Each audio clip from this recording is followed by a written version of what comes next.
What's going on, everybody? Welcome back to another episode of Coast to Coast. I'm Ronan Gain. Joining me, as always, Chris Nambu. Thank you so much for making this your first podcast for NBA coverage. Remember, you're on YouTube. Make sure you subscribe, leave a comment, let us know what you think. You're on Apple Podcasts, you're on Spotify. Make sure you leave that 5-star review. You do that, we'll keep producing that content. We finally have NBA basketball back.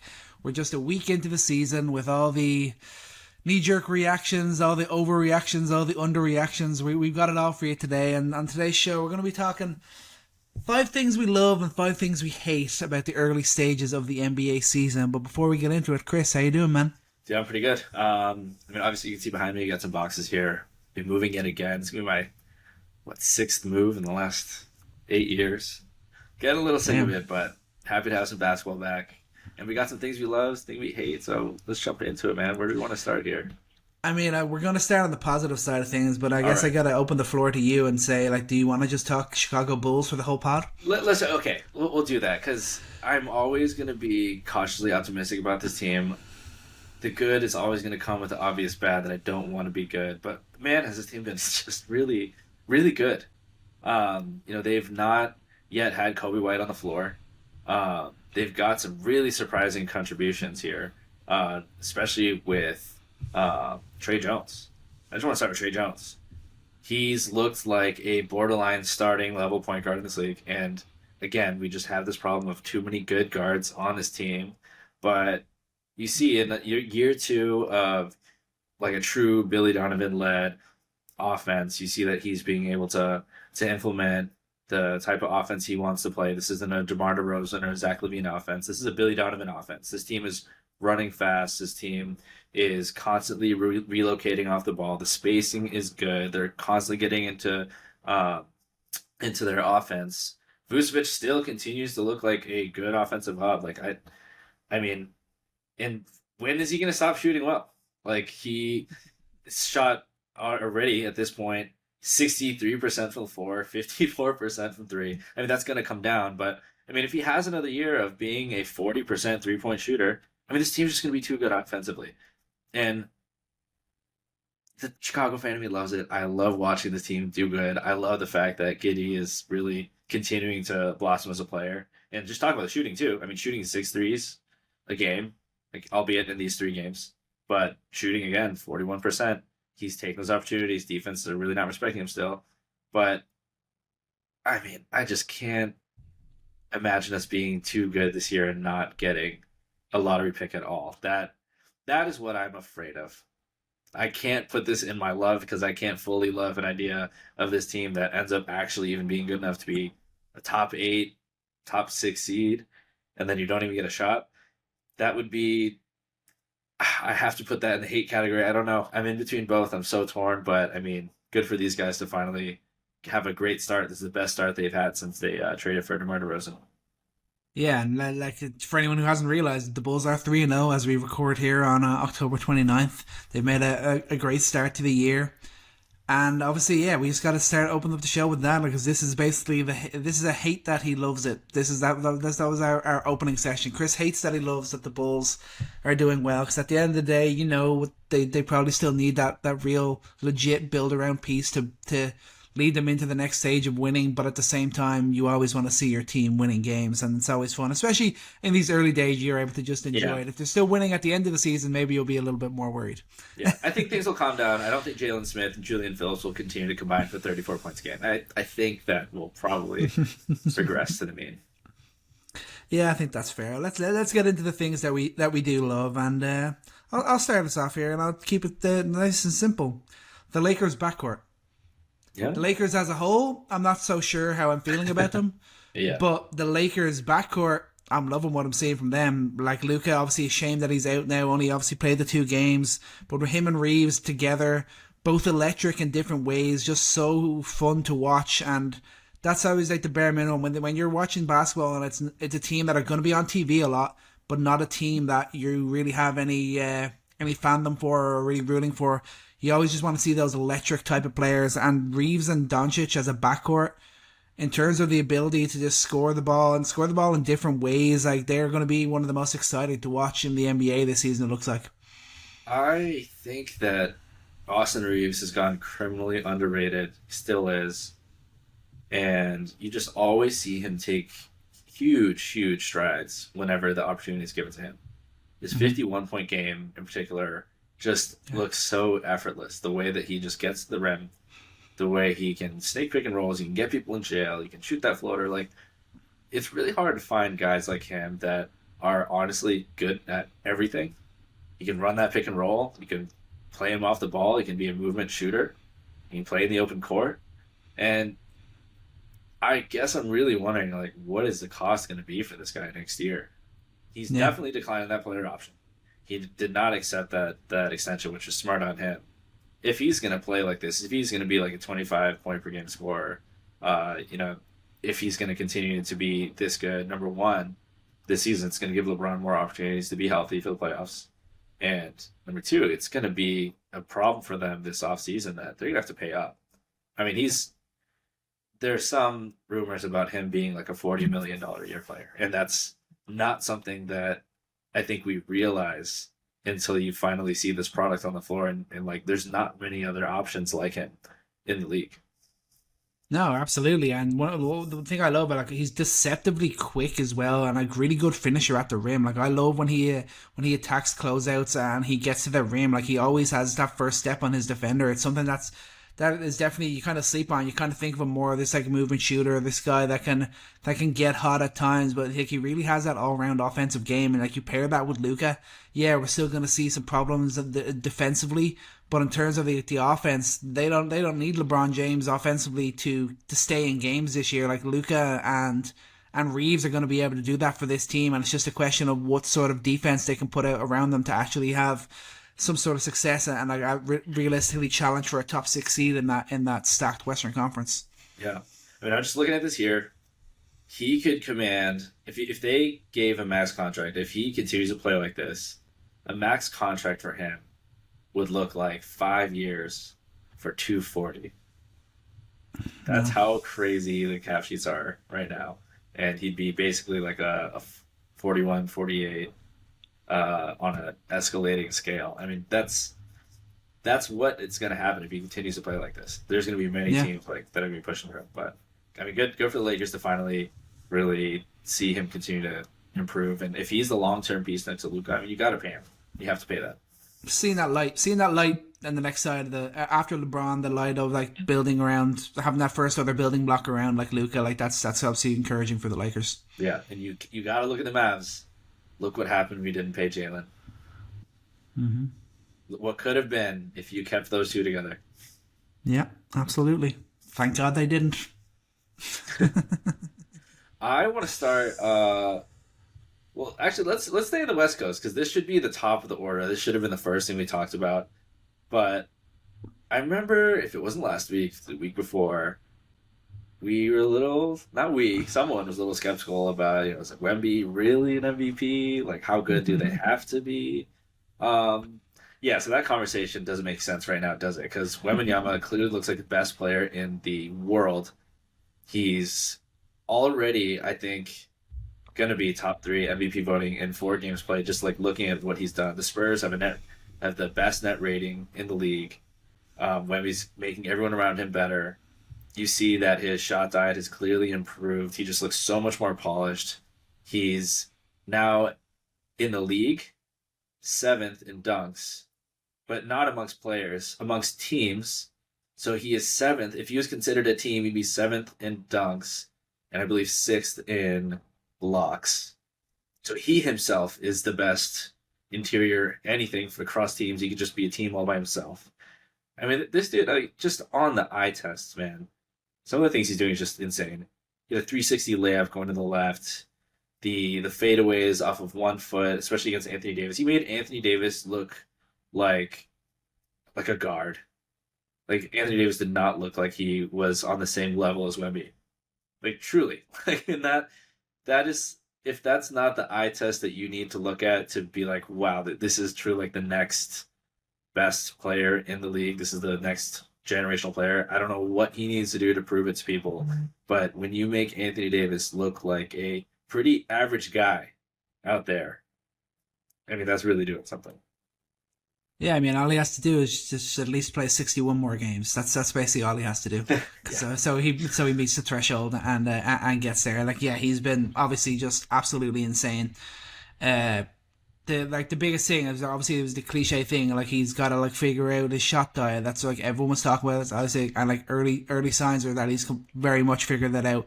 And like maybe it's partly on him, partly on the coaching staff. They've come together and decided like this is what you're gonna do. And people are around Wemby, around the Spurs, are talking about how much stronger he is this year and how much more confident he is taking bodies, how much more confident he is like hitting off guys and putting up shots, like little things like that. And like the diet now of shots just looks so much better. Like his consistency, just dominating inside the arc, not just looking to always like pull up outside of it. Yeah, he still has that option if he ever needs to go to it, but the way he's dominating inside, it's scary. It's like Yeah. it's absolutely terrifying. He's already commanding triple teams. He's already learning how to bend defenses with, you know, and at both ends of the floor. The way he's bending the game on both ends of the floor, I think, at this early stage is what is so impressive. I mean, you see it when he's in the post. He already knows where his guy across the floor is going to be open. When he's in the short roll, he already knows where to throw the ball. When he's getting triple teamed, like it's just so easy for him right now. And then defensively too, like the way he stunts and the way it makes it just so difficult for anyone. Like everyone's afraid to go to the rim when he's there. Zion Williamson, I credit to him to continue to go at Wemby, but you'll see the dunk, but you won't see the fact that he got blocked 4 times. Like, 4 times right after that, yeah. yeah, Yeah, no, it's tough. And like that, like the first game against the Mavs, and you're watching, and you're like, wait for Cooper Flag to have that like signature moment. But the few times he actually got space and was looking at the rim, and he just yeah, looked up at Wemby and yeah. turned back. And like that's what everyone in the Smartly, league is going to be yeah, doing. yeah, Like it's just he's just a phenom. Like defensively, like how can you like you can't get over him, you can't go through him. Like it's just like it's he's gonna make everyone think a second time and a third time before actually making their move, and by that time he's already won. And like that's just like how can they be stopped? yeah, And they're like the only thing we're looking at the Spurs now. Obviously they're 4-0. Obviously they're not gonna. I don't think they're gonna continue to be like this dominant. Obviously they've had a relatively nice stretch of games yeah, to start out, but the only thing you're kind of looking at now, you're kind of thinking Stephen Castle continues to look great. Dylan Harper has looked pretty good yeah, coming off the yeah. bench. And you're just kind of worried, like how does Fox like disrupt it? Like right now, you're looking at they don't really need De'Aaron Fox, so it's going to be interesting to see if that Fox's return kind of disrupts anything from Mhm. Castle or anything like that. But outside of Yeah. that, you were high on the Spurs. I wasn't as high on them, but like looking at them now and looking like at what Wemby can do, like maybe they're a team that can vault into that top six in the West. For Castle in particular, just to say how he looks shooting, he just looks very confident. Very Mm-hmm. confident. I'm really curious to see how this progresses. And yeah, well, we'll see what it looks like with Fox, but just really, really encouraging. Yeah. I'm going to keep it broader for my next one. Obviously, these are in no particular order, just 5 things that we've noticed. But like, I think I'm loving obviously seeing the huge scoring numbers that we've seen. 16 players dropped, or sorry, 16 times we've seen 40 points dropped in the first week, which is just crazy. The next most is 7 since 1979. But So like, guys have come to play. And obviously, it's been players that we expected from your Luka Doncic's, your Wemby's, guys like that. But then also we see Aaron Gordon drop a 50 bomb. Laurie Markkinen dropped a 50 bomb. Mhm. Cam Thomas dropped a nice 40 bomb. Like we're seeing it from guys outside of the norm, outside of the guys you'd expect it from. Aaron And that's what's Gordon, so fun about this, like the modern NBA. Like so many guys are just so talented in terms of scoring the basketball, and I love seeing it. I think the one we were not expecting was Aaron Gordon. Yeah. Going what did you finish? 10 of 11 from deep, was it in that game? Yeah, 50, 50 points flat. Just unbelievable. I think we'll continue to see him increase his 3-point shooting this season. And again, we talked about Vooch. Is that real? Aaron Gordon's going to be a big one this season. Is that shooting from last year real? And eventually, teams are going to have to guard him as such because he's clearly improved his stroke from that range. Yeah, But my fantasy team will be hoping it's real. That's for sure. yeah, was it $1? Incredible. But I will say that even though there's this much scoring, it feels like the defense has the intensity of the games has improved. I don't feel I like agree. I don't feel the quality of the play has been down. I don't feel that it's been a chucking match. I don't feel that it's been too many threes. I feel like the pace is still pretty fast, but I do feel like the physicality is there. I think that this has been overall not just been about like the big 40-point bombs that we've seen across the league, but we've seen a lot of defensive effort. Hasn't necessarily translated in some cases, but I'm really loving what I'm seeing in general. Like the competition, the scoring, and all the new players. Like just generally speaking, this has been a great start to the season so far. Yeah, agreed. Man, it's just a shame. Obviously, we've got some stuff going on off the court though. It is kind of distracting us from we haven't even the. talked. If we had a chance to, I don't want to. It's Yeah, no, we're not getting into that. I'm just saying it's a Yeah. shame that stuff is going on to kind of distract us from the great start that we have that we've had to the NBA season Yeah. for sure. All we gotta say is that if any NBA players or coaches invite you to a poker game, just be careful. You never know where you're gonna end up. Might be in the bottom of a river somewhere. One thing I loved, we've talked about Kuminga. It's just been a constant, negative show there about him not having a chance. Do they really value him? What's the future going to be? And it just felt like a very lukewarm agreement that, okay, we'll keep you. We'll give you kind of what you want money-wise, but we'll see what it looks like in a year from now. It's been a really great start from him. He's had 31 minutes per game, really good efficiency, 18, 8 and 4. And I think the biggest number there is not the scoring. The biggest number there is not just the efficiency, but the rebounds. 8 rebounds per game. And the reason he's able to stay on the floor, you can see it when you watch, is that he's really in the right positions. He's attacking the glass. He's in the right space to screen. He's constantly, really moving the ball. And things feel fluid when he's been playing there. And we've seen stretches of that, right? We've seen stretches, but more so seen stretches of it when Curry was out. And we weren't really able to see it with Butler. And I think that was just such a key part of the season where they just could not risk it, where, Kuminga just kind of fell out of the rotation at times when Butler was there. But to see them all be on the floor together, when you have Butler, when you have Green, we have Curry and Kuminga, and they could thrive together, that's such an encouraging sign. And it's really encouraging that he's going to have his moments where he's going to be looked at to attack as being a primary playmaker. But he's shown that he can be a tertiary piece and he can do it efficiently and do all the little things, because there's always just little things that were going to keep him from staying on the floor, being engaged defensively, being engaged on the boards, and he's shown that he's been doing that. So I really hope it continues, because it's great to see him be a part of what feels like, Curry's last chance at a championship. Yeah, like it's nice, like you see it, like there's obviously got to be probably a little bit to give and take here. Like, is this Kuminga finally, like he's finally of the level and finally doing all the things that Steve Kerr wanted? Has Steve Kerr just kind of accepted that I need to kind of play this guy and give him an honest shot and see what we really got here? Like we don't know what the overall dynamics are, but the most important thing is that it's working right now, and it's been great to see. And he's had a huge impact. I only saw the first 2 Warriors games of the season, but he had a huge impact in both of those. And like you said, like it's so encouraging to see him really doing it on the floor with Steph and with Jimmy Butler and with Draymond Green. Where in other situations like last year in the playoffs and stuff, we saw some good games when Steph Curry went out. Didn't see so much when Steph Curry was actually on the floor with him. So if that's something that we're going to continue to see for the year, that helps you give that bit of encouragement that the Warriors are a legitimate threat in the Western Conference. Yeah. But I will say I was a little bit worried after that first game of the season with Jimmy Butler, after I slammed him for his high rank in fantasy. But thankfully he's kind of normaled out a little bit after that. But that first game certainly had me worried. Yeah. Eventually he's going to take like 10 games off, and I think I'll be pretty vindicated by that. Yeah, so we still got a few things we love. Where are we going next? I got to talk 76ers. The 4-0 76ers.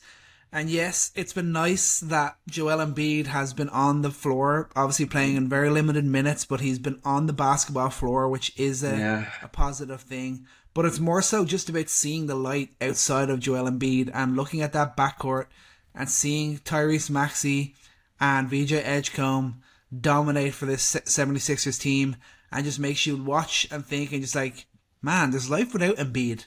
Why is Maxey not the face of this team? Like the style of play, the electric scoring, the just that infectious smile. Like he's the archetype of like every team would dream to have as their face of their franchise, because that kind of guy that's out there playing with that smile on his face and can score the basketball the way he can score the basketball. And like what we've seen from Edgecombe, I don't know if anyone really saw this coming right off the bat. Yeah, No. that's gonna normal out. Don't we know that? But like the fact that he's got that in him as a rookie, like let's see where this can go. But the biggest thing is the fact that they're 4-0, and it's been about Maxey and Edgecombe. It's not been about Joel Embiid or Paul George. Yeah, yeah. I gotta say about Maxey, 100% agree. I think that he's going to continue to make this team fun. This isn't going to be about the doom and gloom about the end of Embiid, and we can get into that on the other side of the podcast here. But this is exciting, man. This guy is taking another leap. He just looks so in control, like that quick trigger from three. He's continuing to increase his production from beyond the arc, and he's gonna be an all-star. I mean, I think it's pretty plain and simple that when Tyrese Maxey is healthy, he is, I mean, one of the 5 best guards, maybe 3 best guards in the East, and he'll continue to do so for the next several years. And I think he's going to be a perennial all-star. I think he's just that good. And for VJ, man, I mean, we didn't see it. I think we saw that he was going to be this explosive in open court. We saw that he was going to be. He already made strides in summer league and preseason in terms of his finishing at the basket, which is a huge thing. I think that it looked strangely so much better than it did in college for him in the summer league and preseason. Like, oh, okay, he can like do more than just run line drive at the rim and hope for the best is at the top. Like he had a slow stutter step. He had the Euro step.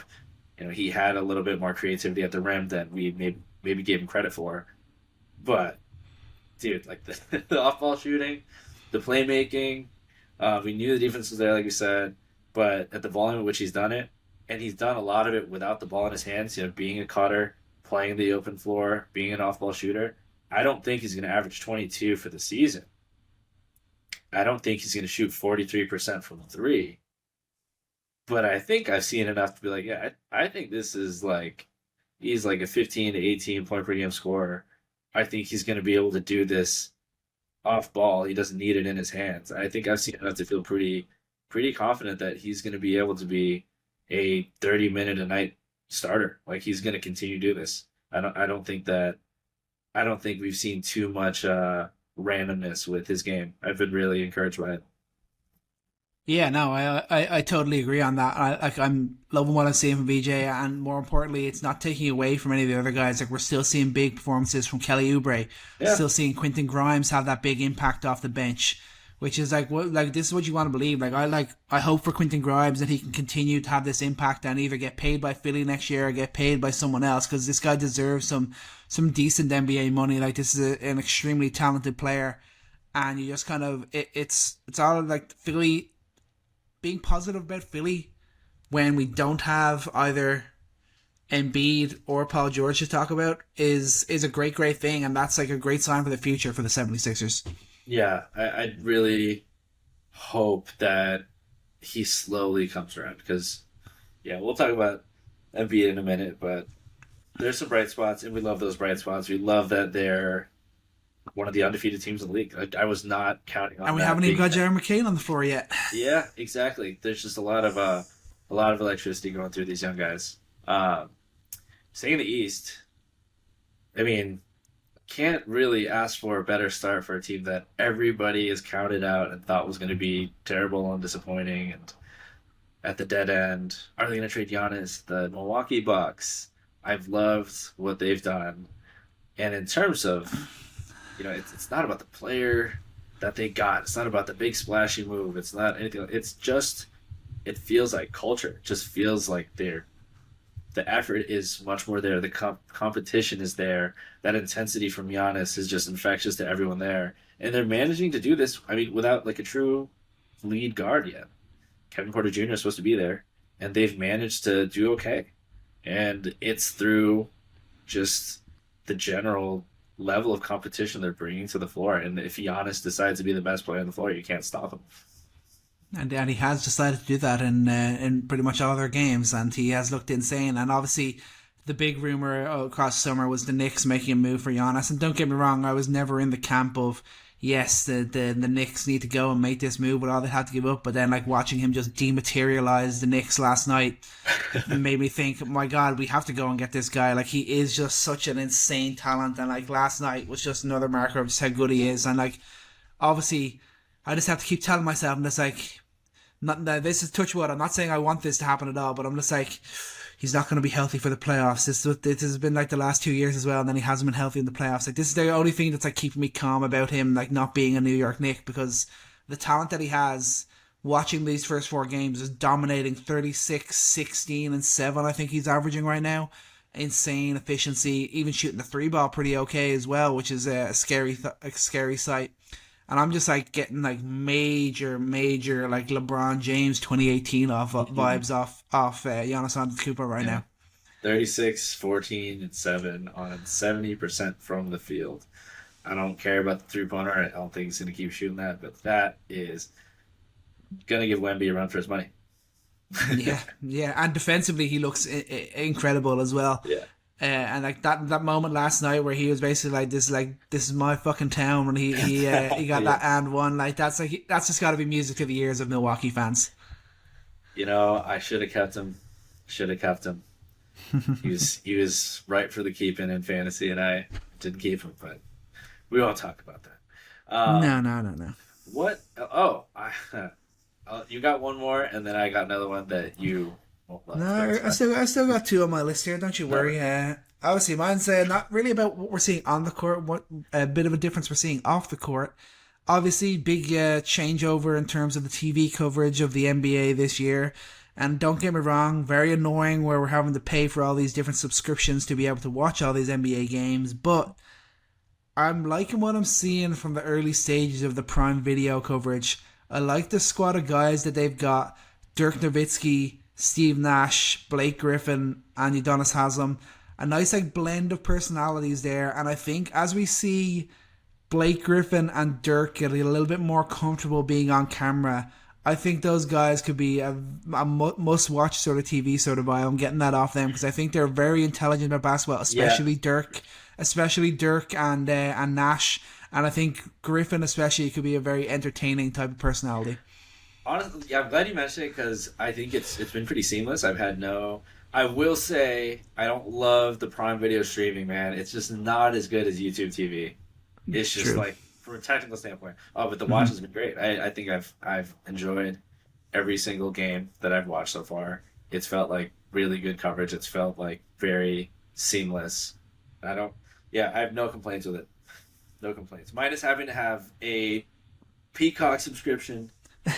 Prime Video, it's just too much. And then you got to have like a national, like whether you have YouTube TV or whatever, but it's still not good for the fans. They got to fix it, man. They got to find a way to do that. It's prohibitive. And the fact that Stream East is down, just that the people are down bad. It's rough. That's very fair. I have loved the Washington Wizards. Did not. Has anyone ever said those words before? I said I might a couple weeks ago. And a week later, they're pretty fun. Yeah. We said they got too many wings. Well, Keyshawn George, he's shown it. He is going to be their lead wing thus far. He looks like an efficient 20-point per game scorer. Great on the defensive end. He's making solid plays as a secondary playmaker. Love what you're seeing from Trae Johnson. It looks like a legit spark plug as a rookie. Yeah. Alex Sarr, averaging 19, 9, and 2, and that efficiency has looked good. 55% from the floor. You see him getting more to his post-ups. You see him attacking the basket more. He's being a little bit more patient with his shot, letting the game come to him. You can sense that a little bit. Very early doors, as you like to say. But I would say that it's been an encouraging sign for a team. They don't have the guy yet. Bilal Coulibaly has not come back yet, but you know that he's going to be a great piece for them. It's pretty exciting to see them have early success in their rebuild and finding guys that I think non-Wizards fans can look at and be like, I like that player. They haven't had that in a little while.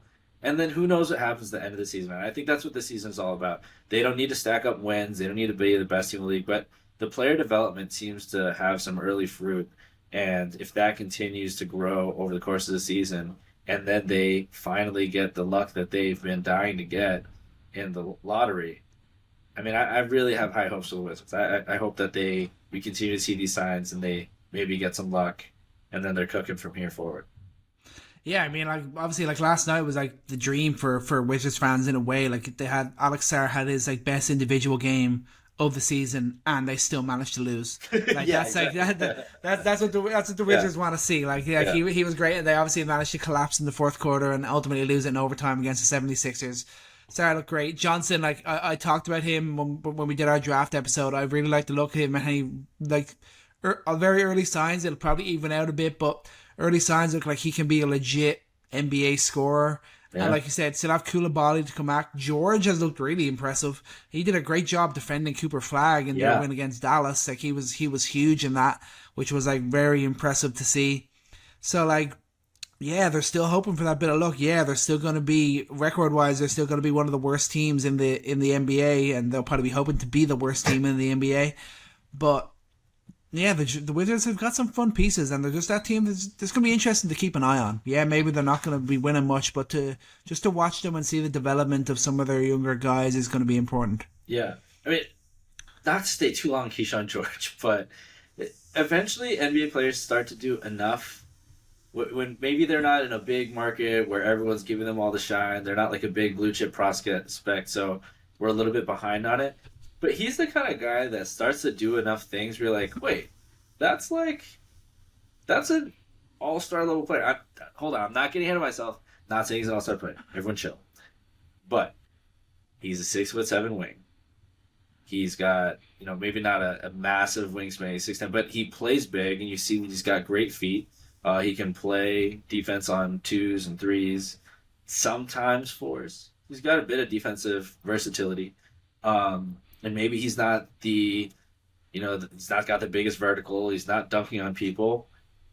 But on the offensive end, he's just doing a lot of things. He can play off the ball. He can shoot the ball. Oh, you wanted to play a little pick and roll? He can do that for you. He can run a couple pick and rolls. He can make the right read. He's not going to be bending defenses, but I mean, a wing who's a secondary playmaker, who's efficient, who can shoot and play good defense, rebound the ball, be pretty fluid in the open court. I mean, that's a player that a lot of teams are hoping to get, and feels a little bit like, I don't know if found money is necessarily, we want to say. I mean, a late first round pick. I'm forgetting where he was actually drafted at, but I mean, this guy, I think they got to be pretty excited to have. No, like there's definitely reason to be excited in Washington, and I mean, hey, who had that on their bingo card? Let's talking about liking the Washington Wizards to start the season. Like, not many people would have thought we'd gone there, but like they're definitely worth talking about. Yeah. The final one for me, pick. 24th. Nice, Even nice. better. He was drafted. I forgot about this. You know who originally drafted him? No, Your Bulls? Knicks. my Your Knicks. New Oh York shit. Knicks. Okay. How did he end up with the Wizards then? How did they end up It with our was pick? draft night trade. Exchanged the 26th, 51st picks, and you guys. I think this is one of those roundabout trades where somehow it materialized into like 100 second-round picks that end up going to Oklahoma City. So Yeah, of course. it disintegrated into nothing for the Knicks and materialized into a bona fide starting two-way wing for the Wizards. That's Sounds interesting. about I thought that they maybe ended up with one of those picks we sent to the Nets or something. That's how Yeah. that's how Would they you rather managed have to get Mikal that. Bridges or Keyshawn George? Cute. Hitting on my boy. Anyway, final one for me is like a negative positive in my eyes. I've really enjoyed that teams that do not have a point guard are struggling to start the season. I know we like to talk about positionless basketball and how great it is, but unless you've got like a LeBron James or a Nikola Jokic, you cannot play without a legitimate point guard. And you look at the Dallas Mavericks, they're slowly coming around to the idea of starting D'Lo or playing D'Lo more minutes, but early signs they're playing without a point guard. Cooper Flag cannot do it. They're struggling. The Houston Rockets, obviously, primarily injured. They're trying to do it with Reed Shepherd. It's not really working. I'm sure it'll balance out, but not really working. The Magic, obviously, we're getting into them on the negative side because they've been awful to watch. Jalen Suggs, their point guard, like, not much traditional. I've been really disappointed with Banchero's playmaking. So like they're having struggles there. The Pelicans, obviously, they've got injuries there. Yeah. The Wolves, obviously, Dante's got the starting role over Mike Conley, but there's some issues there. And the Pacers, obviously, theirs will even out once TJ McConnell comes back. He hasn't hit the floor yet, but obviously we're gonna see that them missing out on Halliburton this year. But I just like, as much as like the NBA is transforming to positionless basketball, the point guard position is one position that's always going to be there and that's always going to be needed. You need that place setter. Not every team has to have a point guard that averages 10 assists a game or anything like that, but you need the guy who you know is consistently going to bring that ball up and consistently be the place setter for your team. No, absolutely. I think just going up that list, I think we should also throw in the Phoenix Suns there. We'll see how they continue to look. They've not looked great. And yeah, I mean, I don't know, man. I'm going to wait and see on a few of these teams. I think the Magic need a little time. They're clearly doing things a bit differently than they've done before. They're really trying to move the ball. They really believe in having playmaking wings, and they're trying to play at an increased pace. Well, I'll actually talk about them in a little bit here. But, the Mavs, though, I think I'm very worried about it. I don't think they have... Coop is just too new to this to be relied upon as a true like point wing. Like that's gonna take a lot of time. But I mean, well, who knows? I think it'll take time. I mean, your Raptors, they're almost like a point guardless team. I accuse the point guard. Is he really? Scotty is a wannabe point forward. We'll keep an eye on them. Well, let's just start. Let's transition there, man. I want to talk about the Magic real quick. Things I've hated. Let's talk about those. The Magic, I have hated their defense. Yeah. They were depending on what you like, man. Some people love different things when they watch the NBA. There's so many different teams, different styles. And the Magic were a really unique watch last year where every game was a rock fight. It was a slog. And you were just getting the crap beat out of you by their size. They really slowed things down. And it wasn't the prettiest offense to watch in the league. But you knew their defense was going to be there. You knew it was going to be really tough to win a game there, regardless of who was healthy or not, because of how good they were on that end. And you see that they're trying to speed up the pace here. And that's how you let teams like the Chicago Bulls beat you. Like, their defense is just not set. They're not quite at that same level of intensity. And you just don't feel that effort on the end like you did before. And it's kind of a discouraging sign. And you hope that they just adapt to how they're playing and that they, normalize things a little bit. Because that's their identity. You lose that identity, you're not an offensive team. Like, you want to get better offensively, and jumping up your pace to being like a top 10 in pace this season, cool. That's great so far. But you are now 27th last year in offensive efficiency to 25th. You're not that much better. We'll see how things go. Again, early doors. These are all really early observations. But I don't love the idea of the Magic not being this dominating defensive force, because that's what I think is the cornerstone for them to be this potential tough out in the playoffs, to be really competitive in the playoffs. Yeah, and guess what? That old three-point shooting, guess how that's doing? 29th in the league. Yeah. There you go.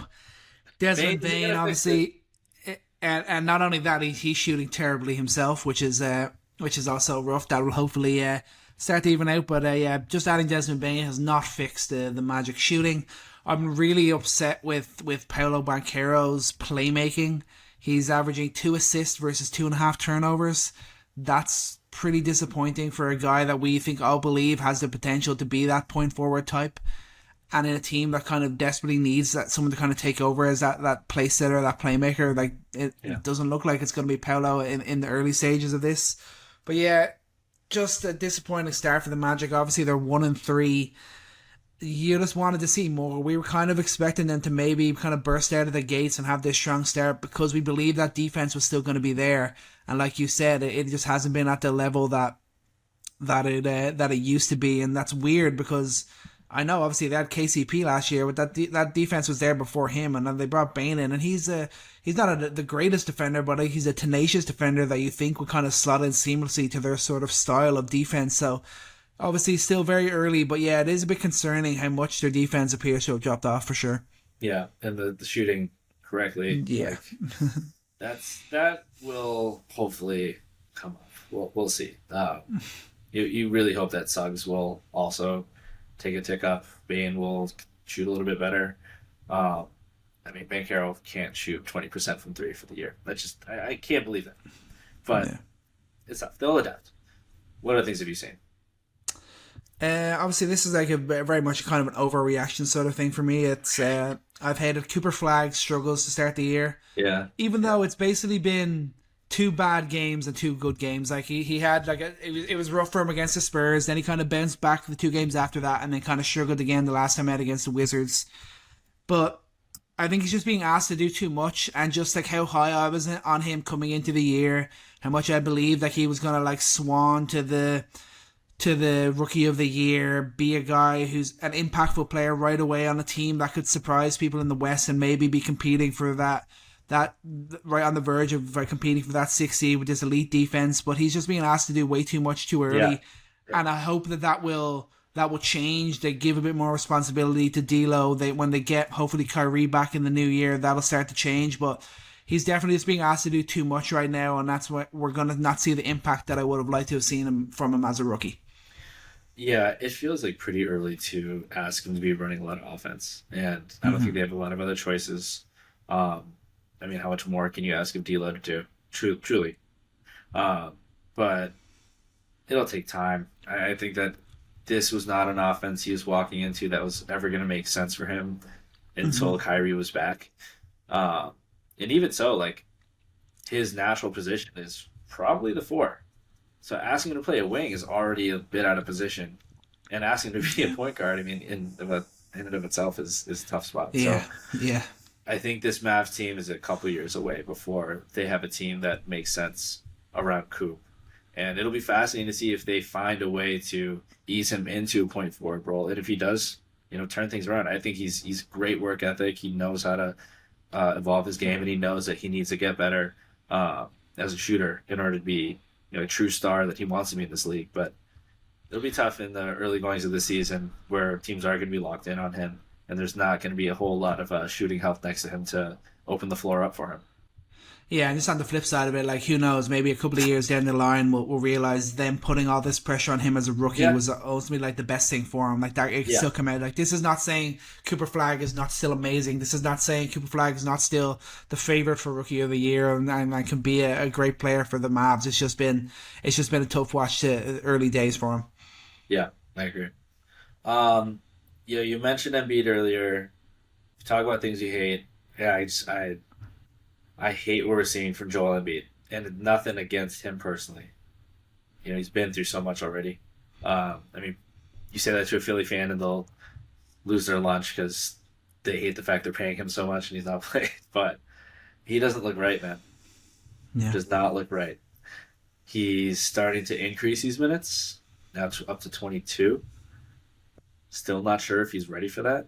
He just does not look like the same player. I said this at the beginning of the year that if he's 85% of the player he is, then I think that they have like title aspirations. And we're seeing that from the rest of the guys. I think we're seeing, like we talked about, the exciting production you're getting from their young guys, from their wings.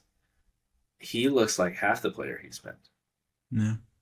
He's not really leaving the floor. I don't think he trusts his knees.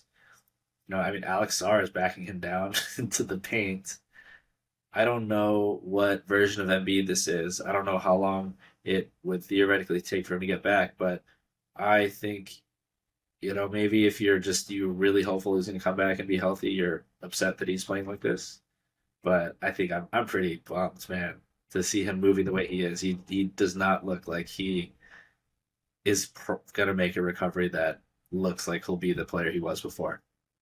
Yeah, and it's just that idea as well that like he's like talked about the lack of minutes that he's playing and like basically saying he might as well stay home with his family. I don't know if that's a bad thing that he's reacting that way or a good thing. I can't really decide what like mentality I want him to have. I don't really know if he should be pushing. If he should be pushing more early, or he should be patient and just let it build up. But like it's kind of hard to know with Embiid. But it's definitely that idea of not being able to be that defensive anchor, because the Joel Embiid at his best, like, yeah, a lot of people never really praise him for his defense because he was so dominant offensively, but he was definitely a guy that you could build your defense around, and he was a guy that you could have confidence in protecting the rim for your team. And if he can't do that, that's when you really start to worry about what sort of level he can ever get back to if he's just not, there's not faith in the ability to kind of jump and really kind of move fluidly.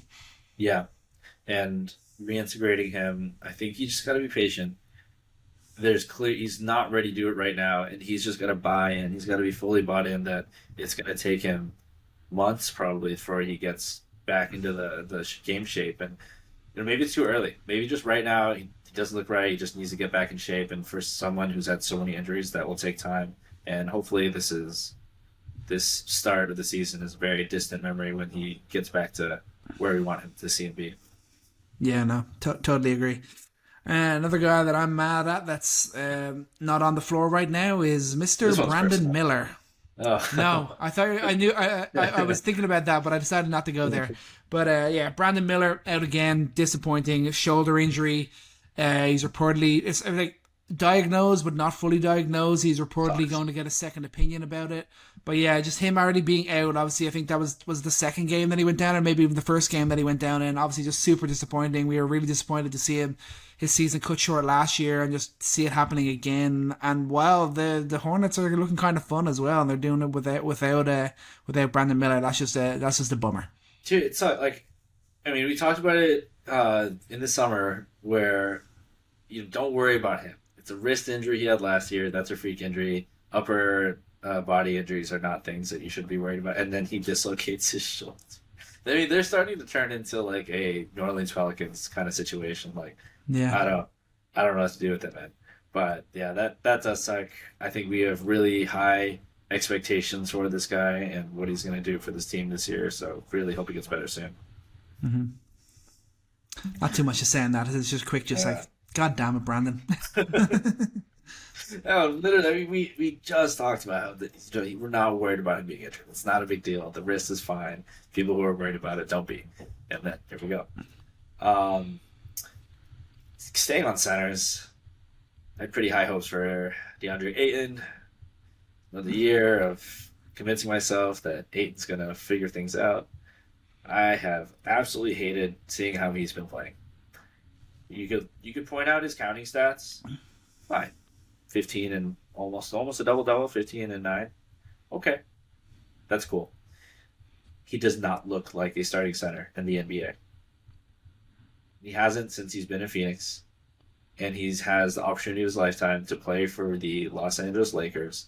You hoped that there'd be a resurgence here, that you'd see him be more aggressive, see him just be in the right places at the right time. And he said something like very interesting after the second game where he's like, yeah, these guys will have to like get used to like the timing, like on these pick and rolls. And I'm like, it's also because you're just not like attacking the rim. It's just you're constantly in no man's land. You're not in the I'll see all these players and they're like, wow, right place, right time. It's like, no, like you have a nose for the ball. Like you're attacking the rim at the right times, and that's a skill. Like that is a true skill. And it's not something that he's worked on. It's not, you just don't see him be impactful as you need him to be. And it's 3, 4 games, 5 games. It's like, how many games in do we get before we're back to the square one of like, okay, we need to find Luka like a true big, like a true starting big. Because early doors, maybe we should name this podcast Early Doors. But early doors doesn't look good. I don't like the look. I don't like the chemistry. You don't get that instant sense of chemistry between him and Reeves that feels real. That will take time, for sure. You kind of hoped that you'd see at least some sparkles of it, I guess. Some flashes. Mm-hmm. No, that's fair. I think I like some of the flash that we saw, but definitely in those first 2 games, especially against the Wolves and against the Warriors, he still just looked like that uninterested, disengaged guy that was out there, and like, oh, like he's like going up for an easy like layup or a dunk or something, and it gets blocked, and it's just kind of like, Oh, all right. No, that's just that's the way it goes. Like he just has a bad, he just has a bad aura around him right now, and I think it would develop. He did have a good game against the Kings, but that's the Kings, you know. But again, the early signs are not great. But I think I want to believe that I've seen enough flashes to maybe think that something good could come of this. Maybe not to the dream level that the Lakers are hoping for, but to enough of a level at least that it can be a respectable move and a guy that can at least stay on the floor. That's fair. I'll hold out a little bit of hope. Just a smidge, just a smidgen of hope. But yeah, it's this is he's looking like a guy that's on a minimum or whatever was the deal that they actually he looks that they ended up getting him on. I've been pretty mad at a certain guard's play so far this season. A guy that we're both really high on that we wanted to see, and that's Mr. Cade Cunningham. Oh, okay. Ooh, where did you think I was going with that? Are you going somewhere else? I think I might know who you're thinking of. But yeah, I mean, it's not that he's been overly bad. Like, I mean, you look at the counting stats, pretty solid start, 25.5, 7.8 assists, but really awful shooting. 36 from the field, 27 from deep, below 80 from three or from the free throw line. That's bad for him. I mean, the Cavs was the only really game where he was like really, really bad. Like he had 12 points, 5 turnovers, and 4 assists in just 29 minutes. That was like an ugly game for him and the Pistons. But just with on K, like I was really expecting him to come out all guns blazing. I was expecting him to be like people talking about him, like we're talking about Luka, like we're talking about Wemby, like just going all out and just looking like the best guard in the entire Eastern Conference. Like I was expecting him to really lay that claim right from the off this season. Yeah. Haven't seen it. Not saying he won't turn around, but I'm a little bit disappointed we haven't seen a brighter start from the Pistons, despite a somewhat difficult opening to the year. I just thought they would like build off their connection from last year, and it just hasn't really come through yet. Yeah. I think that. I mean, twofold. One, like you hear that maybe he's dealing with a little bit of minor hip injuries. Maybe that's affecting him a bit. But I do really wonder. I mean, a big question for them, we'll keep on watching, is how's their shooting look? Their efficiency's down a little bit. Again, it's pretty early. I'd like to see that their 3-point rate is up, but is there enough spacing that they had last year? We know Cade is going to really have a lot more attention on him. He's going to face a lot more pressure. He's already turning over the ball 5.5 turnovers per game, and we'll have to wait and see if he's healthy. The shooting comes around. Those are the major things that are keeping them going this season. But yeah, you'd hope that Cade would have had a stronger start to the season. I feel the same way about Trae Young. I thought you were going to say Trae Young. I thought we were on the same board. I was really high on Trae. Like I think a lot of it was just hope. It's like, okay, he's finally just going to like get back to where he was before. And God, the shooting this continues to be so bad. Yes, yeah, so bad. You really can't explain it. He's always in rhythm. Like the shot looks good, the arc is there. It's like it feels like the right timing, and he's shooting 19% from three, shooting 36% from the field. And they've just not looked collectively. The Hawks have not looked impressive. They've looked pretty average. I think you love what you've seen from Jalen Johnson. Looks like he'll be an all-star this year. I think he'll continue to get better. You love the minutes you're getting from Okongwu. I mean, who thought he'd be shooting better than Trae from three? But his 3-point stroke, I mean, he's not just shooting corner threes. He's shooting a couple above the break threes, a couple trailers. Like, is this Onyeka Okongwu? That would be pretty fun. I mean, this guy, a high flyer, very versatile defensively, going to bring you some threes. So that's been interesting. But a lot of disappointments on the Hawks here, man. Not just Trae, but I don't love what I'm seeing from Dyson Daniels. I'm really... Yeah, he's looking like a one-hit wonder right now, right? And I think the tricky part is, like how, and this is what it was for the Pelicans when there weren't a ton of opportunities for him. It's like, yes, he's so good defensively, he's so pesky, he's going to force a lot of turnovers, but where are you useful offensively? And he's been very, very unimpressive at the start. He's not really looked at the basket on a few possessions. He's not gotten downhill like he was before. Does not look confident in his shot. He's just not taking them. And I think he needs to be. The team needs him to be a playmaker. They love Mm-hmm. his defensive playmaking, but they need to keep him being a playmaker. Like I think that he defers far too often for a team that needs these guys to step up collectively. Um, I mean, Shea too. I mean, he's not looked aggressive. He's not looked to create his own shot. And these guys just need to like get in that rhythm. I think they will. I think it's too early to be that mad about it, but I hate how it looks to start because I think that they'll do so much better. I think this team will get better. There's no way Trae continues to shoot this bad, but it's just a terrible look for a guy that I was harping on. Hey, maybe you want to throw a very early second round, if not a late first round pick. I mean, maybe that was a bit of an overcall, but hey man, that's just how excited I was about this team, and I think they'll bounce back from it. But tough way to start the season. Yeah, for sure. At least they've got KP on the floor for a couple of games, and he's looked Yeah, pretty good offensively. yeah, That's it. yes. It's looked nice there. So I mean, good to see him getting back, and hopefully that's just the start of it. We're not going to see him in and out of the team like we did, unfortunately, for the Celtics last year. But yeah, I think the Hawks will figure it out. But yeah, super disappointing. Like them and the Magic, like they're both 1-3. Like they're both teams that we were kind of expecting to have fast starts and expecting to have big years, and it's obviously disappointing when that doesn't come to fruition. I'll go personal with my next one. I just like one thing I obviously hate that Mitchell Robinson is obviously hurt again to begin the year. We haven't seen him on the floor yet for the Knicks. I also just really hate that the Knicks have not put together a good third quarter yet this season. They've looked good in the first half of games, and then they come out in the third and it's just flat and they look terrible. It was especially the case. We saw it against the Celtics, we saw it against the Cavs, and we really saw it last night against the Bucks. Really disappointing that we obviously there was issues that in those first two games. It just felt like that home crowd kind of got us over the line. They didn't like feel like good wins. They feel like they should have been better wins, and then it kind of seemed that come to fruition in the next two games against on the road against the Heat and the Bucks. So just obviously there's still some things to figure out. Cat still needs to figure out his role in this team. We still need to see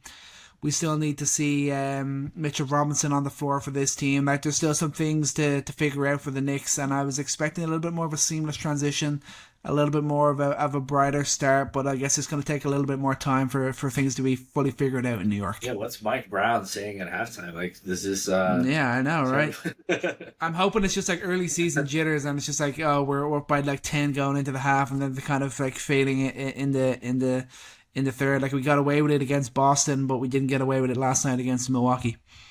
Yeah, they are currently last in the league in third quarter scoring. 22.3 points per game. That's pretty rough. Last one. This might be maybe the saddest one. John Morant. I do. After that first game, I was like, damn, John Morant, did you hear? But then, yeah. Does he look slow to you? Yeah. I mean, the Grizzlies as a whole are looking a little slow. And like, I guess Ja's kind of the lead point of that. But yeah, I mean, it just... Does Ja look like John Morant right now? No. That first game, I was like, okay, this is a strong start. This is like what we needed to see from Ja Morant, and then kind of since then, it's really regressed right back to the worst we saw from him last year. Does that? I mean, the first step doesn't quite feel as fast. The downhill acceleration doesn't quite feel as fast, and that like quick jump, like accelerating after, like doesn't feel like I'm watching Ja. And I don't hate it. Maybe it makes me sad. It makes me think of a certain Derrick Rose. As I begin to see, I'm quite familiar with explosive point guards starting to change. And I mean, he's really got to figure out, how he rounds out his game as he continues to go into his career. Because I mean, he's such a talented player. He's such a great playmaker. I think he could do more than just be that razzle dazzle, attack the rim. But you can't do that while shooting 11% from beyond the arc. That's for sure. Yeah. Yeah. Again, long way to go. First week, hate it or love it. And I hate the idea of Ja Morant seeing the beginning of the end of who we know him to be. Because I want to turn on a late night Memphis Grizzlies game and watch Ja Morant just go to town on defenses and the kind of stuff that he can do at the rim, the kind of stuff he can do just manipulating defenses with his speed. I don't know if he has it anymore. I don't know. It could be too soon to say it, but it just felt like I was watching a different player. Yeah, no, that's the biggest fear. When he doesn't have that downhill ability, when he doesn't have that speed and doesn't have that ability to attack the rim, then you're really like, you're looking at him like a Derrick Rose, and you're like, okay, he's a backup now. Like, this guy can't start on a team that wants to win basketball games anymore. I mean, like you said, he can still kind of find a way to figure it out and still be impactful without being that ultimate, like, explosive athlete. But right now, he looks like a backup guard in the NBA. Like, that's like the level that he's playing at, and like that's obviously super concerning. So this is a guy that should only be entering his prime basketball years, and like we're already talking about this with him, and it's just like it is. We just hate to see this when a guy is as talented as he is and not like looking like he's going to be able to fulfill on that potential. Yeah, week one. Next week, next week. I hope I'll be looking super like an idiot. dramatic here. Yeah, let's hope. And I'm already looking. He's already a vet though. You need to get rid of him. Where's Tyus Jones? Oh, he's watched right now. too. Right now, it's true. But anyway, yeah, my last one. I already look like an idiot from last week. Last week we were talking about guys who might surprise, and you mentioned a certain Utah Jazz team. And yeah, I'm saying, bro. Already kind of looking like it. I've already got some egg on my face. Yeah, the Jazz are 2-1. Lowry dropping that 51-point game. Yeah. That was another question I rose up, but I kind of was like, oh, are they going to regret not trading Larry McAllen? And you were like, nope, really. He's going to be good. And then yeah, that's what we're seeing in the early doors. So yeah, I'm kind of hating seeing that the Jazz are looking to prove me wrong as of right now. But in reality, like, good for them. Good to see them winning some basketball games. Sixth in the league in points per game, third in the league in offensive rating. But they got the tools, they got some shooters, they got some real efficient playmakers. Lowry Markkanen will be head of that offensive attack. You see them playing their three big lineups. Those have been really interesting to watch while they maintain that offensive efficiency. And then you got Walker Kessler shooting some threes. That's fun. They're just doing some cool things in Utah. Don't sleep on Utah. If you got a league pass game late at night, it's Utah versus, I don't know, Lakers or someone else that you think will just beat up on you. No, they're gonna be an exciting team, a tough team to beat out, and can't sleep on that team. No, that's very true. That's gonna wrap up the segment. Love it or hate it. I mean, yeah. I mean, early days of the season, you just gotta be able to hop on and talk and just have fun. And like, obviously, yeah, we're gonna have a few here that are gonna look like complete overreactions, and probably some that are gonna be like complete underreactions when we get deeper into the season. But before we get on to something a little interesting, a little fun that we're looking to do this year, you got anything else around the league that you want to maybe point out before we move on? No, let's do it. All right, so this season, we've decided that every week we are going to focus in on one team. We're still going to be covering the biggest stories around the league, but for this season, we're going to do a deep dive each week and really focus in on one team around the league. We are going to do randomizer, but I'm thinking for this week, just after the start of the year we've had, should we maybe focus on the Philadelphia 76ers? Is that a crazy thing to just put them as our first team to focus on? I would love that, but then that would ruin the integrity of the hat. You got the hat? We spinning a wheel or we pulling out of the hat? Very, very true. I will say that obviously we will do this straight up in the future, but I did make this call earlier in the day, the team that we were going to do it, and I'm gonna give you one guess. It's a Western Conference team. Can you guess the team? Can I guess one team? One out of 15. Okay. 1 out of 15. All right. The Trailblazers. Yes. Oh, okay, let's go. It's the Trailblazers.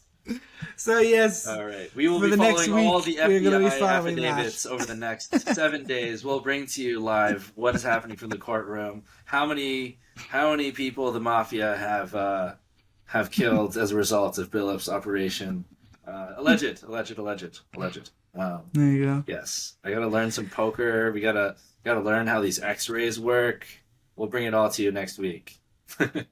But yeah, and then on the floor, they've already beaten the Lakers and the Warriors this year. So yeah, there's some fun stuff going on in Portland. But yes, this is the team we had talked about being potentially upsetting and potentially getting into that play-in this year, and it's they've obviously made a bright start to that, but it's going to be interesting to actually do a deep dive and actually watch them for the next week, and then we'll come back on here and tell you about all of our findings. Sound good to you, Chris?